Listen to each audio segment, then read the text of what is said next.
G'day and welcome to the Off-Chain Podcast. Don here with you, and our guest today is Aki Balogh. He's the founder and CEO of DLC-Link, who enable safe finance on Bitcoin. DLC-Link is building infrastructure that will let developers use native Bitcoin locked in escrow using discrete log contract technology, unlocking Bitcoin liquidity without having to trust a single third party. We're excited to have Aki on the show and talk about building on Bitcoin. It's going to be super interesting. Let's dive in. How did you get started in Web3? What is your origin story when it comes to get started in blockchain? And in particular, blockchain in Switzerland. What does it look like for you?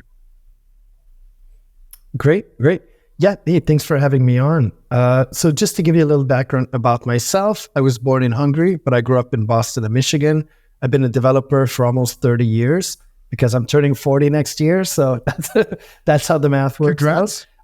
Thank you. I'm also getting married this fall, so everything's happening awesome, at once. Right. And we just launched DLC-BTC last week, so everything is happening this year. All the important life moments in one chunk. That's huge. But thank you. But so I actually was a AI VC back in 2011, and I also learned about Bitcoin in 2011, but I didn't have the foresight to jump in then.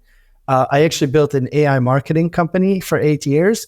So I was in AI about 10 years before it got big.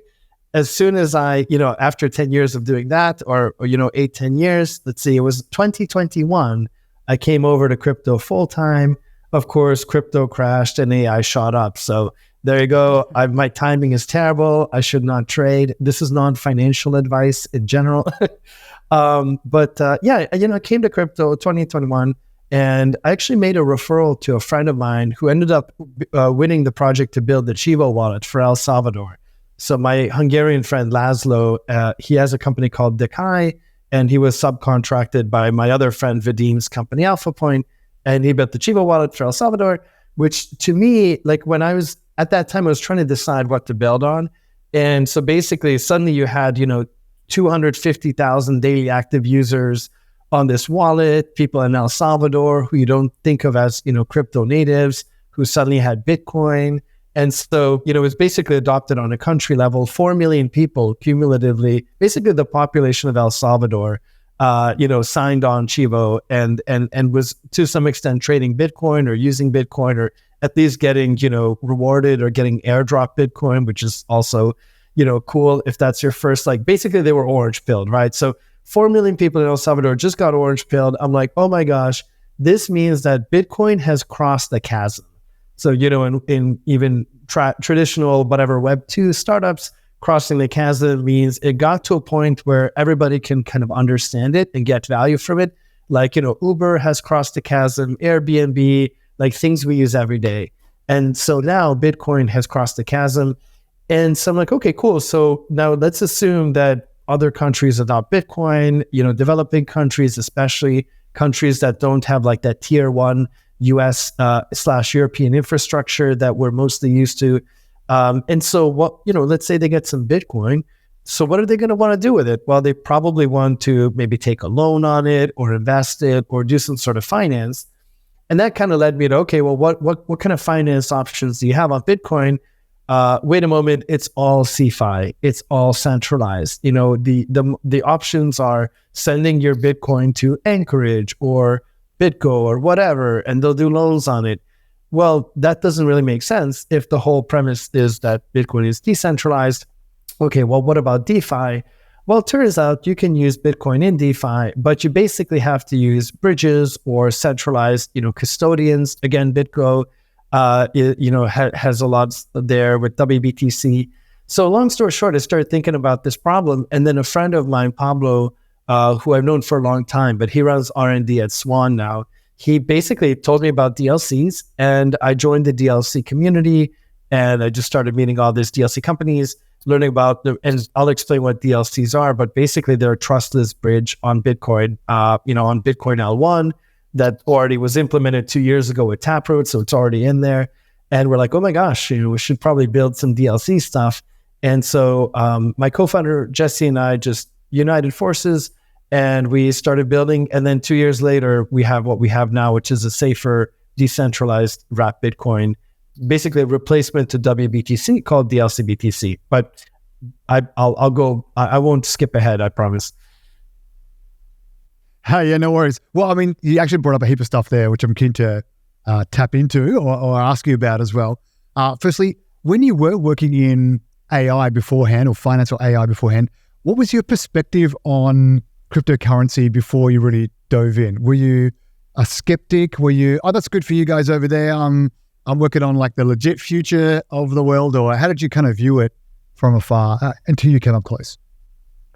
You know, in order to do something really well, especially as a founder, you have to focus. And that means just shutting out everything that's not the specific thing you're doing. Sure. And so for 8 years, I was basically, I was in big data, Hadoop. I had a Hadoop consulting company. I tried to get off the ground.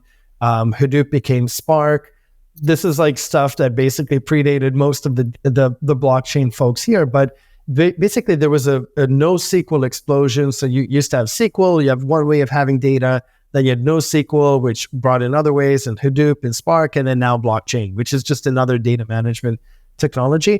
And so as someone with a background in data management, I heard of the benefits of blockchain. There was that whole dialogue around, can it be used for supply chain and maybe not a currency? And, I just didn't get I didn't get deep enough into the kind of the narrative around Bitcoin specifically as a scarce asset and so on. It was just, and then with Ethereum, I also heard about Ethereum early on. I just didn't have kind of space in my mind because I was really trying to figure out a way to build an AI company and get it off the ground in like 2015, which is at, a time when nobody really was looking at AI that much. So I was doing a lot of kind of foundational work. If I could go back, I would have taken like a Sunday and just also learned into that. Yeah, I never thought anything negative of it. I just didn't have space in my brain to really dig in. Yeah, that's fair.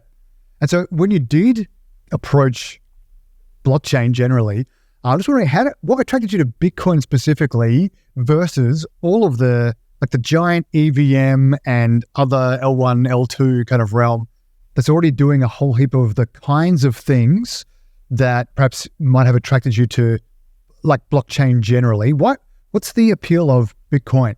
Especially if you think a few years ago where, say, pre-Taproot, where people were still thinking about Bitcoin, perhaps at a macro level, primarily as a store of value.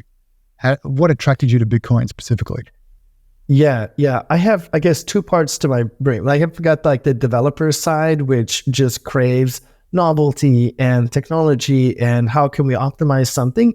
And then I've got that like finance business side where it's just like, okay, how do people make money? And the thing that I learned from my last startup is like I built something that was very simple and a lot of people used it. And then we built some things that were very complicated and they didn't get that much adoption. And I learned that although my developer mind always pulls toward novelty, but people really just want simple solutions to kind of everyday problems that don't make them think. And so even when I came to the space, the first thing I noticed about ETH is it's super complicated.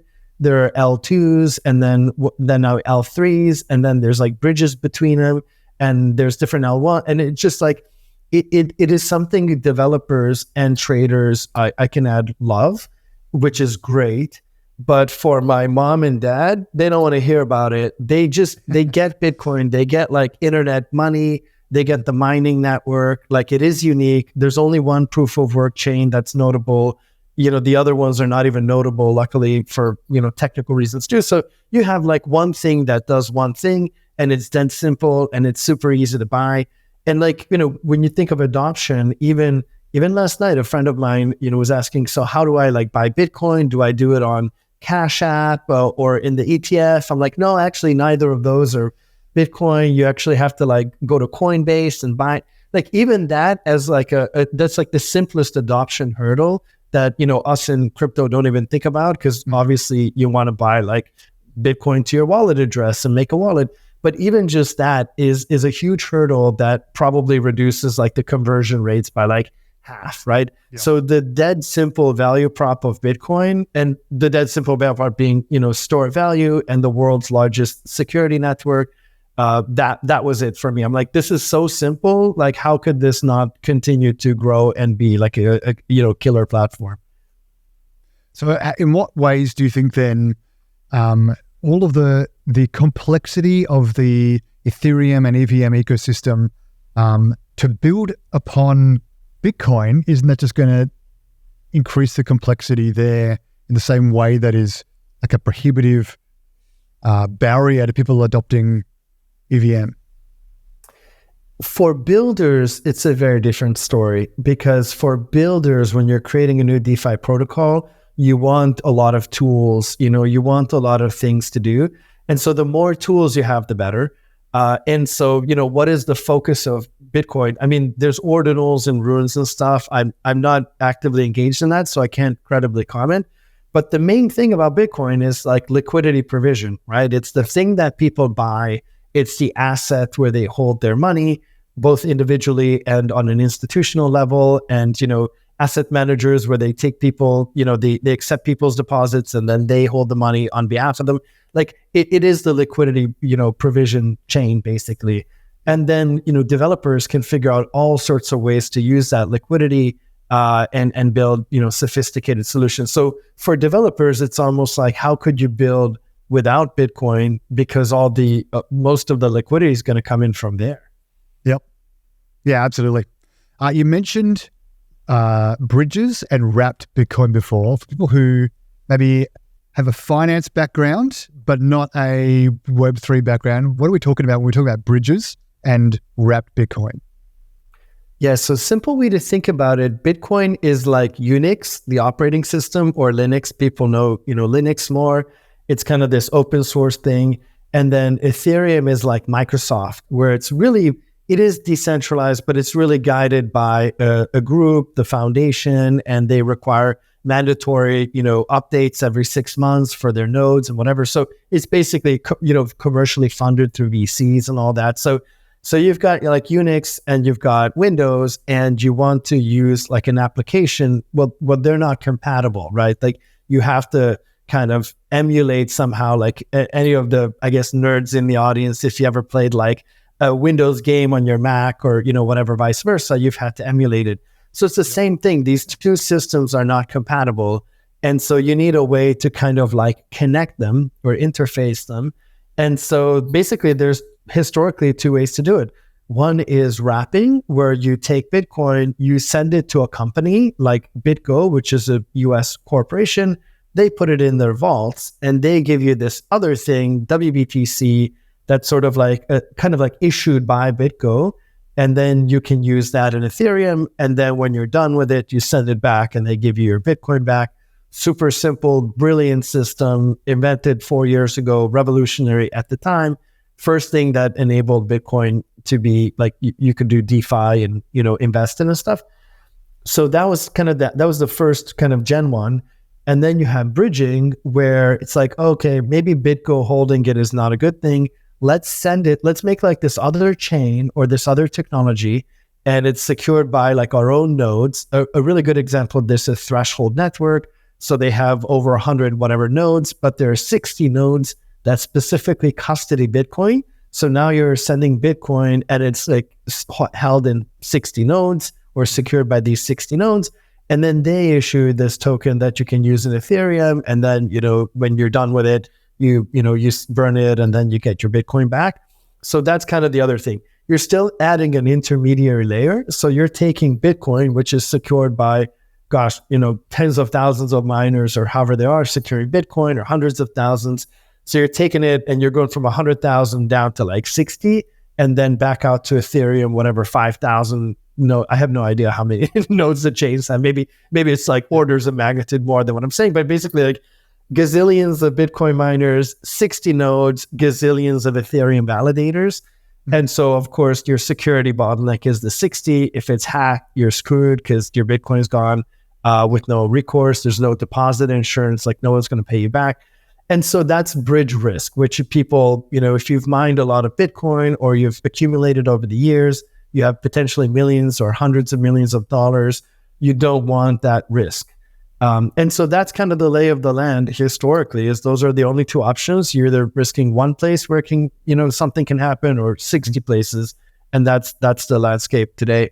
Well, and then you mentioned a safer, decentralized wrapped Bitcoin. What is it? What does that mean? Yeah, so this is where I plug DLC-BTC, which to be fair is actually quite new, because, and I'll kind of take a step back. The guy who invented DLCs he also created the Lightning Network. So he's an MIT researcher, Taj. He is definitely known for his work on Lightning. And, even 6 years later, DLCs are sort of a lesser known concept. So we're trying to change that.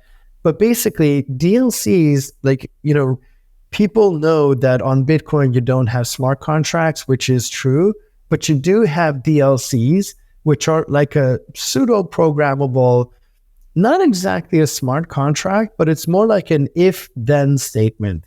So if something happens and, what's called an oracle sends data. So there's a condition, that is provided by an oracle. If X happens, then A or B. And the A or B conditions are pre-signed, so basically predetermined. So basically you set up this if-then statement, and the parties putting Bitcoin in, mutually agree, if this happens, then you get the Bitcoin, otherwise I get the Bitcoin. That's sort of what the DLC is. In our system, we've even simplified that further. If, let's say I'm taking my Bitcoin, if I lock the Bitcoin, mint the token, if the token burned, unlock the Bitcoin back to me. There's only one place where the Bitcoin can go. This is something we invented. It's like an application of DLCs. We call it self-wrapping. So I lock Bitcoin with myself, and then basically the condition is just the other chain I'm wrapping to. So let's say I'm wrapping Bitcoin to Arbitrum. I lock Bitcoin with myself. Nobody can take it, but it's in a locked state. Mint a token on Arbitrum, burn the token on Arbitrum. I get the Bitcoin back. There's no bridges. There's no intermediaries. We at DLC-Link, we make the software for this, but you never send us any Bitcoin. We are not a custodian. We're not a bridge. We're not a chain. We're not a Bitcoin L2. So here you can have Bitcoin kind of like teleporting into Arbitrum and then teleporting back once you burned it. So in one of the bridge or wrap solutions, you are trusting, in a sense, those 60 nodes. In another, you are trusting a particular company. And in this, you're trusting the code, which in a sense is you're trusting the code for Bitcoin generally anyway. So you're already, it's just an extension of what you're already doing. Yes, you've chosen to trust Bitcoin and you trust Arbitrum. And then you, of course, trust the quality of our implementation of DLCs, but that's something you can inspect, and we have, security audits. But basically, that's right. You trust that.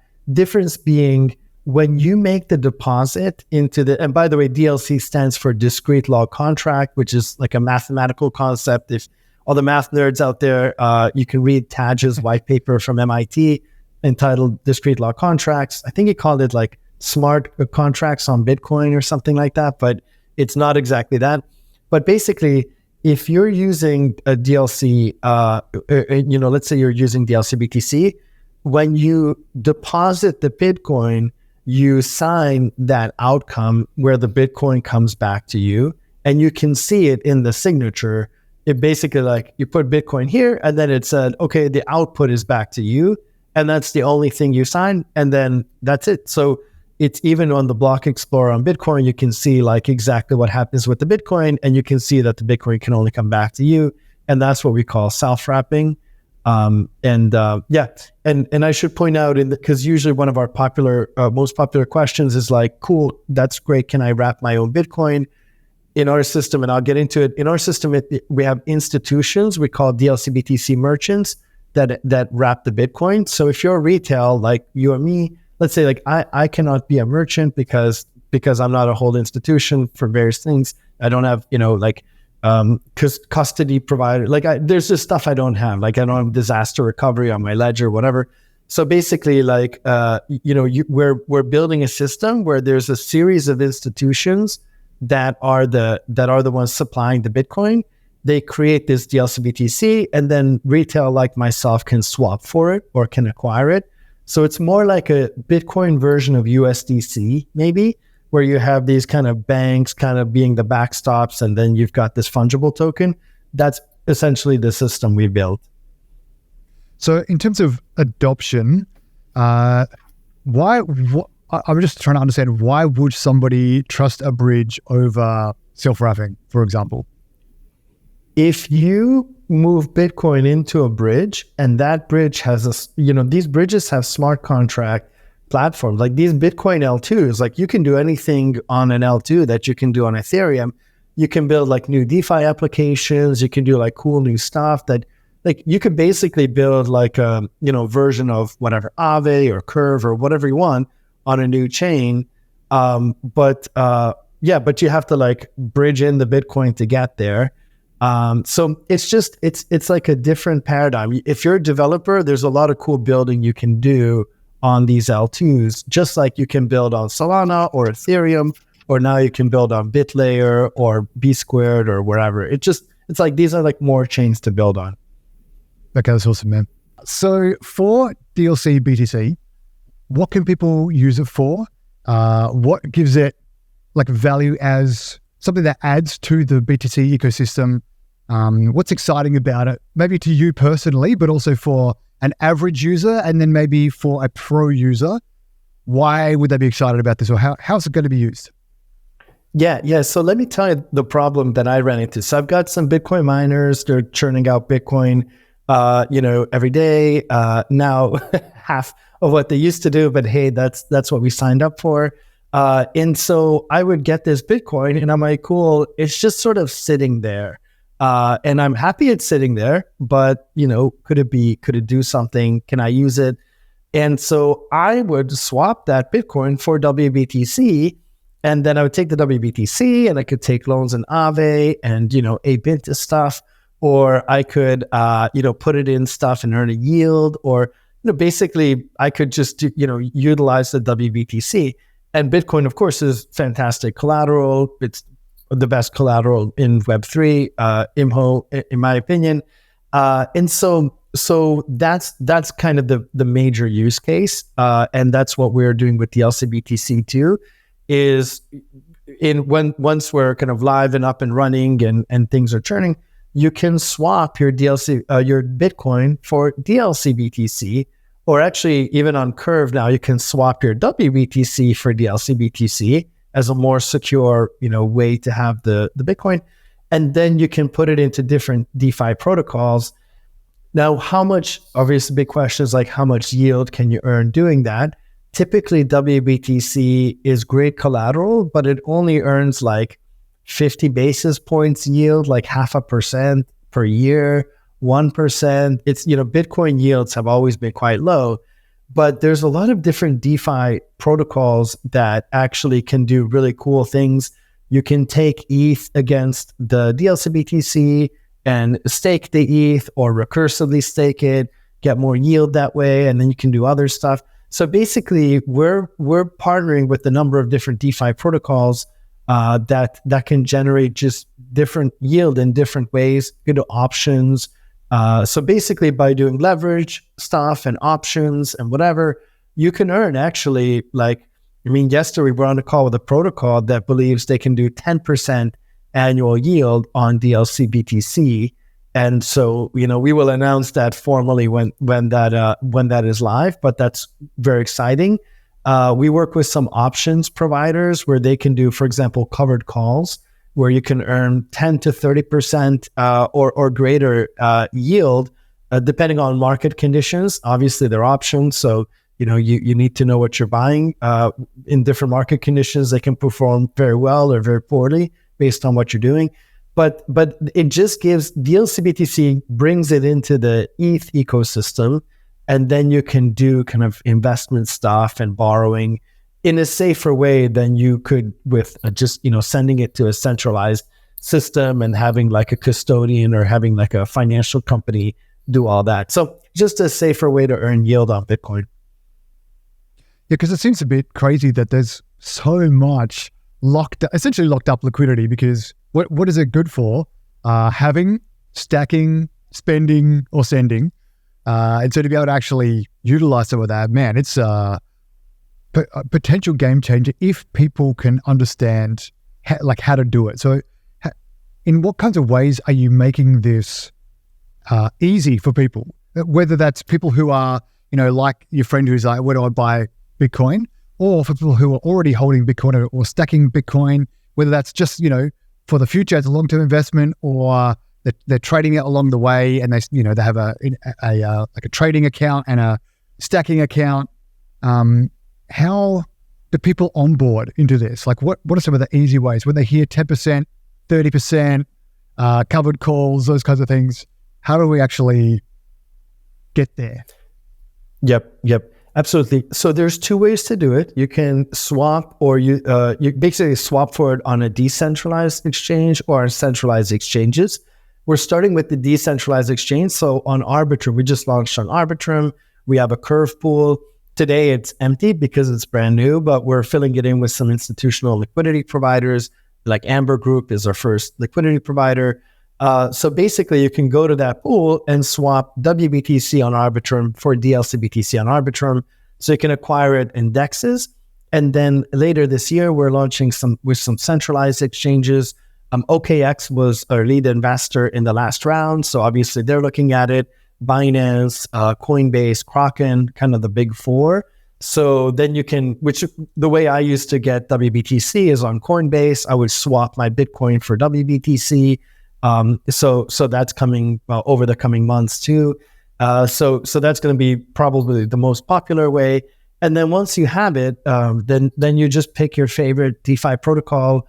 We're starting with Arbitrum. We're also going to be on ETH L1, and then we're going to bridge to Polygon and some other chains, OP base from there. Then we're also going to launch on some other chains, talking to Solana, Starknet, you name it, we're talking to them. So basically, our job as DLC-Link is just to get DLC-BTC available and accessible on a bunch of chains and a bunch of DeFi protocols. And so we're also publishing, to kind of make this easier, we're going to be launching like a product catalog where basically you can just see, here are all the places where DLC-BTC is supported. We can't give you specific financial advice on what you should do, but you'll be able to see what options you have. And then, you can look on those websites and see kind of what you can earn. We're also going to be, co-incentivizing it with some different incentive programs. So basically, it'll be, as we kind of stand this up right now, it's April. We just started, we just launched last week, that first contract. So over the next couple of months, especially going into the fall, you'll see a lot of different uses for DLC-BTC. And our goal is just to make it more safer and also more profitable for you to want to get out of WBTC and into DLC-BTC. So you're going to find more stuff on our website and on our Twitter. But just to give you a sense, because you pointed out, the scale of this is huge. I mean, there's over $1 trillion of Bitcoin, and most of it's just sitting there. It is the world's largest pool of underutilized collateral. And it's almost like mind-boggling to imagine $1 trillion of anything now earning a couple percent or 10% yield or whatever. I mean, even if it earns 5%, that's insane. That's that $50 billion of value created every year. It is unimaginable. So we're really excited about this mission. And if we build it the right way, and we can show that it works, and show that it's obviously it's hack proof by design, but to show that we do what we say we're going to do. This is going to be very big. In fact, WBTC is a top 15 token in crypto today. It's close to $20 billion TVL, and DLC-BTC is safer. So we see DLC-BTC as becoming a top 10 token in crypto and scaling to the tens of billions of TVL and beyond. Yeah, man, it just shows you a bit of the desire from users to be able to utilize their Bitcoin for that to be already $20 billion in WBTC rolling around the place. That's actually that's quite amazing. And for people who, like me, do not trust bridges, I've used them, but with kind of with trepidation, because it's sometimes, especially like in the last bull run, it would be every week there was news of a hack here and a hack there. And so, man, really difficult to put your trust in something in what is supposed to be a trustless ecosystem. And so to be doing what you're doing, I think is actually really awesome. Why do you think it's taken so long to be able to build DeFi on Bitcoin? Yeah, look, I mean, things are getting better. I'll just quickly say, 2 years ago, it was pretty much all CeFi, and now it's all bridge risk. So already we're like getting there. There's over 100 Bitcoin L2s, and all of them require you to bridge over to their chain and give up the security of Bitcoin for the security of their like brand new chain. And I'm not knocking it, I'm glad there's a lot of development, but at the end of the day, the reason you have to bridge it to something that's basically, these Bitcoin chains today are all side chains because Bitcoin itself cannot verify a fraud proof. So you cannot actually have an actual roll-up on top of Bitcoin today. There's a really exciting new technology being worked on called BitVM that would actually enable that. But it doesn't exist today. So today, every Bitcoin L2 is a side chain. They market it differently, and obviously this is sort of like, the elephant in the room used to be that it's all CeFi. Now the elephant in the room is that it's all bridges and bridge risk. But the reason is it's actually like building on Bitcoin is about like 50 times harder than building anywhere else, because the like if you think of that operating system example, like who in the audience has used Unix? And I'm not talking Linux where you have like, you or your friend have Ubuntu and you boot it up and you can click on stuff and kind of looks like Windows or whatever. No, I mean like Linux, like Unix, like low level command line Unix. It has about like 5 commands, like make a file, delete it, it's really, really bare bones. Building on Bitcoin is like being a Unix developer. It's esoteric. It's really low level. There's really not much you can do. It's incredibly hard. Even to do this self-wrapping thing, it took us a while to figure out how to actually implement this, even though it's like the most simple application of DLCs that anyone has ever imagined. So it just takes a lot of time. And so you can't do that. Like you can't, it's really, really hard as a developer to like spend years kind of plugging away at it. So why not just say, hey, look, let's just assume everyone's going to bridge to some chain, pick your favorite chain. There's a bunch of them. And then let's just assume that BitVM's all going to like wave a magic wand in the future and make all the risk go away, whatever. Let's just let's build now, which, as a developer, I totally support the building. Like at least we're not gated, because 2 years ago, you just couldn't do any of this. And now you can do it with the bridge risk. And hey, I mean, for some people, that makes sense, and for some people that doesn't, and it overall just increases Bitcoin adoption of DeFi. Like, cool, that's great. That's a win. So with a lot of retail and institutional investors coming, or even just TradFi coming into Bitcoin earlier this year, how do you see that impacting? I mean, the whole ecosystem, maybe so far, but also into the future, where there's things like, if an ETF somehow was able to stake their Bitcoin, for example, and earn a yield on that, as well as the potential capital gains, those kinds of things, I mean, we're talking about a lot of locked value there. How do you see this changing the landscape of Bitcoin with regard to TradFi or traditional finance, even governments? Yes. Well, Bitcoin is the TradFi / geopolitical token because it is its own kind of system. It exists outside of anyone. It doesn't have a founder you can like round up and put in jail or forced to do anything. Like it is beautiful. And the miners and all that is just geographically distributed. It's really something else. Obviously I chose to build on Bitcoin, so I'm like becoming more of a maxi over the years. I don't know, but Bitcoin is something else. And so, I mean, now of course these big funds, like I was actually chatting with BlackRock earlier today. So these asset managers, they really do want to get to a world where the Bitcoin is not just sitting there. Because even in DLC-BTC and in the ETFs, the actual Bitcoin just sort of sits in there. Of course, we allow you to self-wrap it, which although kind of the Bitcoin is still sitting there, but then you're earning yield on the other thing that, the deposit receipt, aka the ERC20. But basically, like, people want to avoid capital just kind of sitting there. Yep. And so with these, let's take, one of these ETF, these providers, what if they could do option stuff and pick some sort of investment strategy and have a Bitcoin yield fund? It would be different than the ETFs they're doing today. It would have different disclosures. But what if there was some sort of instrument? Well, how might they do that? Would they do it as DeFi if the laws of their country, wherever they're in, would allow that? That would be amazing. But if it was on DeFi, it would be an open, more transparent system. If they did it on Ethereum, that's a really big chain. People use it. It's kind of stood the test of time.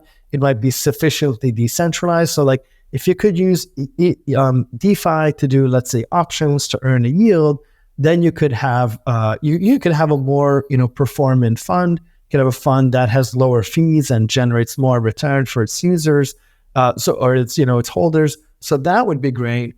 But then it's like, would BlackRock bridge to like another chain? That seems really, even from a regulatory standpoint, that's really risky. But what if BlackRock could lock Bitcoin with themselves and not introduce any other parties, and just basically just mint it out of self-custody and earn a yield? Like, now we're talking. So this is not something that's going to happen today, but this is something we're quite excited about because it does seem like a really clean way that the Bitcoin they're holding could scale and earn X% yield on those massive holdings, and that there's a lot of money to be made in that.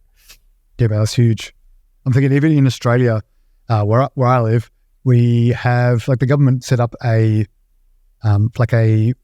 forced retirement savings plan where employers have to pay, I think it's 12.5% on top of a salary into what we call a superannuation fund. And many of those are being self-managed now so that people can buy Bitcoin. And so again, I'm thinking with increasing amounts of Bitcoin being bought, even just in one little country like Australia, there's potentially billions or certainly millions and millions of dollars of Bitcoin just sitting there, unable to do anything. Like, they can't really do anything else with it. But now, potentially, and certainly in the near future, there's great opportunity in that kind of sense. Do you think that TradFi will kind of steamroll the decentralized?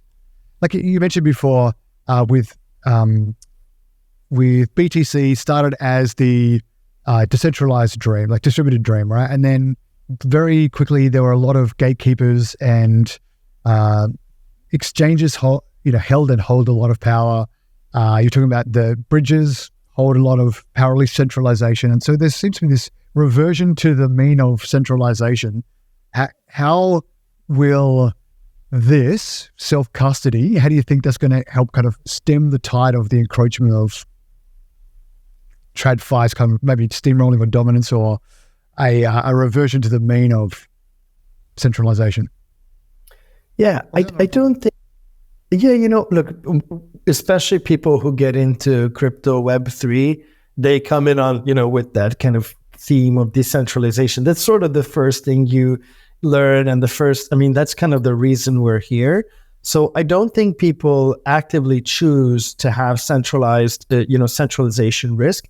It just sort of happens because the stuff, it's still really early, the stuff is really complicated, there's a lot of moving pieces.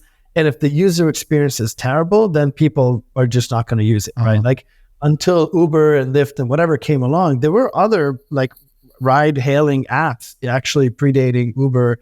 I know for a fact because even a couple of years before Uber came out, we were in Singapore and you could order a taxi on an app in Singapore, which kind of blew my mind at the time. And then presto, but it's not just the software that does something new, but it's a software that does something new in an elegant way. There were electric cars before Tesla, I'm sure. I'm not an electric car expert, but I'm sure there were other ones. Actually, there were electric cars in the 1920s, apparently. So there we go. That's the evidence. So it's just like when somebody delivers a really great experience that is just kind of like, like butter. Like they said that if the user interface is like butter, it's smooth as butter. Spotify is really smooth, whatever.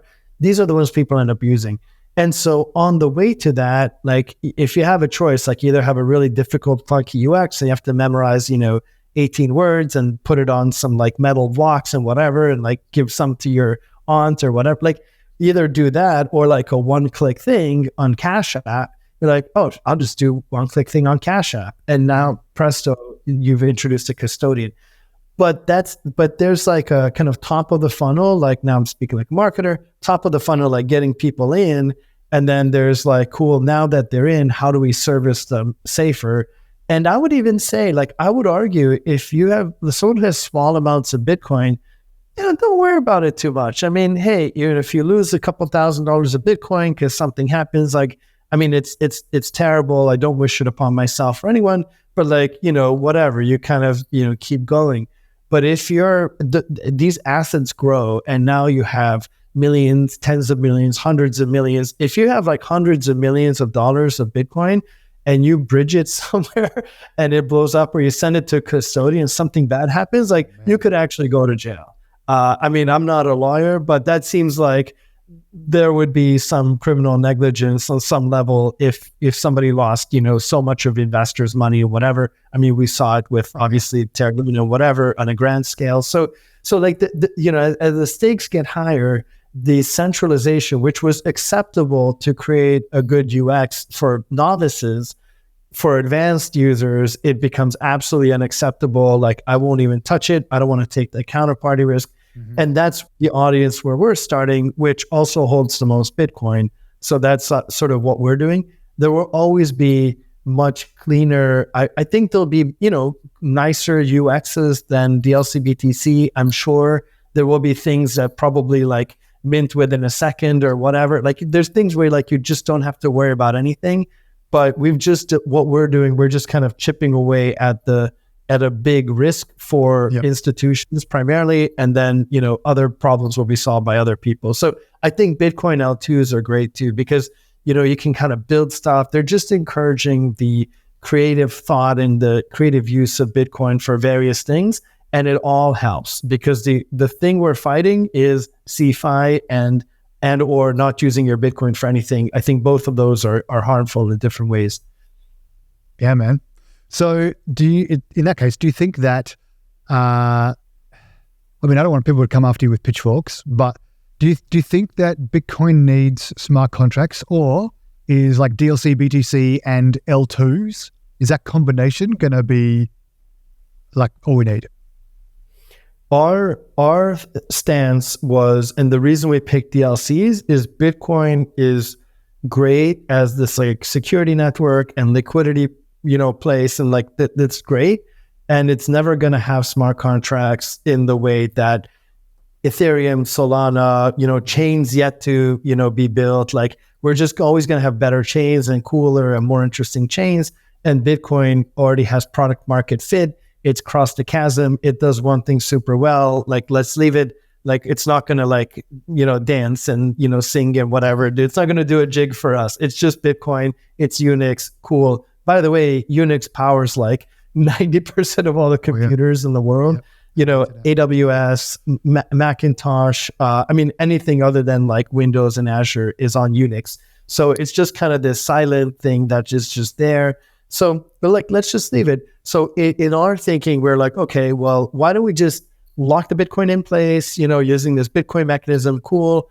And then we'll just bridge it to any other chain, or we'll teleport it to any other chain where people want to use it, starting with Ethereum because it's the biggest and it's got the most trading stuff, and then go to Solana and whatever. And then if somebody invents a cool new chain, whether it's L2, L8, or just something completely different, great. We'll just have DLC-BTC on there, and you can more safely get Bitcoin liquidity in there, and then just offer people cool things that, and then they can choose what they want to do with their Bitcoin. So That's our mission in life.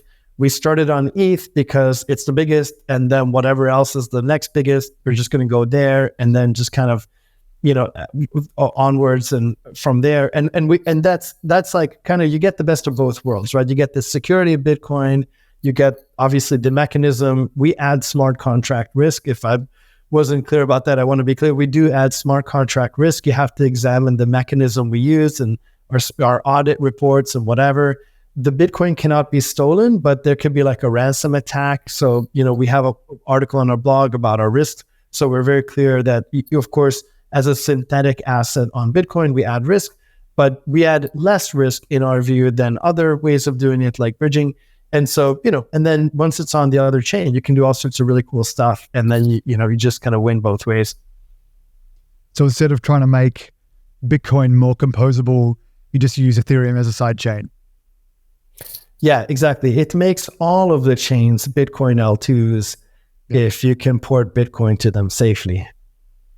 Yeah, that's cool. Actually, I hadn't thought about it like that until you were just speaking that. That's a very interesting way to think about it. There might even be a way to help the Bitcoin maxis to loosen their kind of, hatred's not the right word, of kind of crypto versus Bitcoin, maybe, as I kind of hear it mentioned. Yeah, and the other way to think about it is you're either taking smart contract risk with DLC-BTC, you're taking bridge risk, you're taking custody risk, or you're eating opportunity cost. Because that's the thing. When Bitcoin sits there, you're eating an opportunity cost.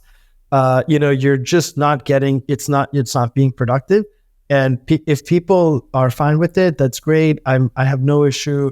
But, there is like a downside to just holding Bitcoin in cold storage. And that is the, cost of what you could have done with it. And that's just, as long as everyone knows that, they can make an informed decision. So there's a risk any way you look at it, including there's a risk of losing the upside you could have gotten, or there's like the person you didn't I don't know, there's a girl you didn't ask out, or the sale you didn't make, or whatever. There's always like the thing you didn't do, and then of course there's a risk if you ask the girl out and she turns out to be, there's a horrible relationship, then that's the other risk. So, I mean, there's going to be risks in life. We all just make educated, informed decisions.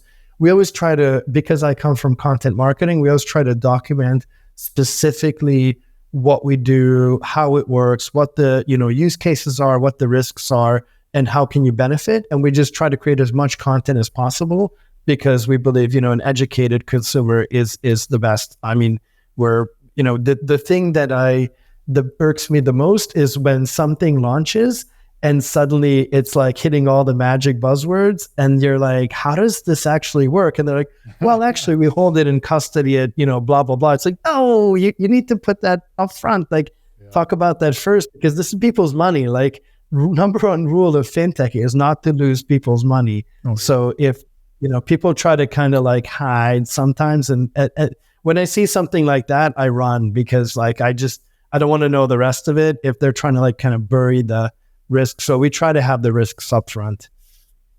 Nice one. Aki, you've been around Bitcoin for a little while now, certainly been building and deep in the trenches. What would you say, have you developed any, what you might call contrarian views, where you think differently to most of the other people, either in the Bitcoin ecosystem or finance generally, or even marketing generally, when it comes to blockchain related things? Do you find yourself ever kind of thinking, oh man, why does everybody think this when it's so clearly that? Yeah. I think maybe I'll say two things. One, the Bitcoin only crowd, which used to be like a big deal. There were Bitcoin only VCs and stuff. Luckily that is mostly gone, but that never made sense to me, because it's like Bitcoin plus custodians only. It's like Bitcoin plus CeFi only. I'm like, wait a moment, like you left out the other thing, which is the thing I definitely don't want. What? So that was one thing. Luckily, we're kind of past that, I would argue at this point. The other thing is just, I always kind of chuckle when people say, oh, you came from Web 2, this is different. Like everything's different. Like things are, pigs fly in Web 3. And yeah, like sometimes you do see a pig fly. I'm not going to lie. You see, things mooning, and it's like Pepe, the whatever fascist frog mooning or what, I don't know. There's like weird things. Totally, you do see. But by and large, people, do things as mostly rational actors, although they can be influenced by messaging of various forms. We need to explain what we're doing. We have a responsibility to our customers not to screw them up or screw them over. We're operating businesses. People are, it's sort of regular, like running a business. And you have to kind of do this stuff. You have to deliver. You have to do what you say you're going to do. If you raise money, you have to, you make commitments. You have to like satisfy those commitments. You have to show up to meetings on time, although you might be dressed in a silly purple hoodie as I am, but like, it's just sort of regular stuff. And it's not like, it is magical in the sense there's more community engagement, which is awesome. There's building in the open. There are real innovations of how we do stuff. But otherwise, it's just like, it's the startup playbook. We have to build something that creates value for people in a meaningful way. And it's not just like getting the customers in and selling them something. That doesn't really, like, people get excited about that, but it's actually retaining them. It's expanding them. It's not having churn. There's a lot of like churn and burn stuff going on, but it's actually, making people successful, delivering them value, and then trying to find ways to service them better. And servicing our customers better. That's like business. And I've never seen an example where it's like, if someone's done something that's worked and that wasn't that's probably short-lived. I've never seen anyone successfully build a business where they didn't create long-lasting value and provide good service. Yeah, man. And so lastly, what are you most looking forward to for the rest of 2024? And perhaps, I know personally you've got a few big things coming up. When we're looking at either Bitcoin or the whole blockchain ecosystem, are there any things that you are particularly excited about? Obviously, what you're working on, we're particularly excited about. What else are you keeping an eye on? Or are you, like you said before, just singularly focused to deliver on this? I would love to see a lot of the kind of new like ETF holders and the government of El Salvador, which has been buying Bitcoin, one a day or whatever for a while now. I would love to see them make a bunch of money with Bitcoin in a lasting way, in such a way that Bitcoin, might go up and down and be volatile, but such a way that over some amount of time proves out the thesis that Bitcoin is a scarce and unique resource. I would love to see that, because like for example, when El Salvador went out there, they were just being slammed in the media left and right. And I get it. The media sells like newsletters and whatever subscriptions by slamming things. Like they create drama. Like I get it. That's how, I'm not questioning that, whatever. But basically, like I would love to see the, like El Salvador and that those people make a bunch of money on this stuff and prove out the thesis that like, hey, we've held this for, whatever, so many years. And look at this, we've got this huge treasury, and now we can invest into education and infrastructure and whatever they need to do. And I would love to see that happening on a country level and an institutional level, and also on an individual level. People who took the risk and got into Bitcoin or any other token, but Bitcoin specifically, just kind of be like not vindicated, but like I would love to see them rewarded, because I think there's no marketing like that. Like the word of mouth of this thing worked out for me and I'm seeing a lot of success with it and it's safe. And yet, like when that is proven out, that's going to really increase adoption naturally more. It's going to create this stronger and stronger network effect. And we all kind of sense that it's coming, but it'll feel really good over the next couple of years when it's played out well. Oh yeah, absolutely. I think there will be a sense of vindication, but I think, like you said, that is actually secondary, or even maybe not important, in comparison to actually seeing this meet its promise. And if people want to hear more from you personally, if people want to find out more about DLC-Link, DLC-BTC, where can they find you online, hear from you online, Twitter, website, etc.? Where can they find you? Yeah, thanks for having me. It's been a pleasure. Our website is just DLC.Link. On Twitter, DLC_Link. I'm on Twitter, Aki Balogh, at Aki Balogh, just my first name, last name. I'm also on LinkedIn, but I don't check it much, but, try to respond there. Come to our Discord, join our our Telegram group, which is also on the bottom of our website. And then, just keep following Twitter and we'll keep posting. And then you'll see DLC-BTC on more chains and more exchanges this year. Sounds great. Thanks very much. Looking forward to seeing what you can accomplish this year and how you really help the whole BTC ecosystem grow. Good on you. Thanks for having me. Thank you for joining us today. We hope you enjoyed this episode of the Off-Chain Podcast. We love bringing a great guest like Aki on the show to help you think about Web3, about blockchain, about the future, about technology, and about how you might be involved in building that future. Please like, subscribe, and better yet, share this episode with a friend. Help us spread the word and join us again next week for another great episode of the Off-Chain Podcast. Catch you then.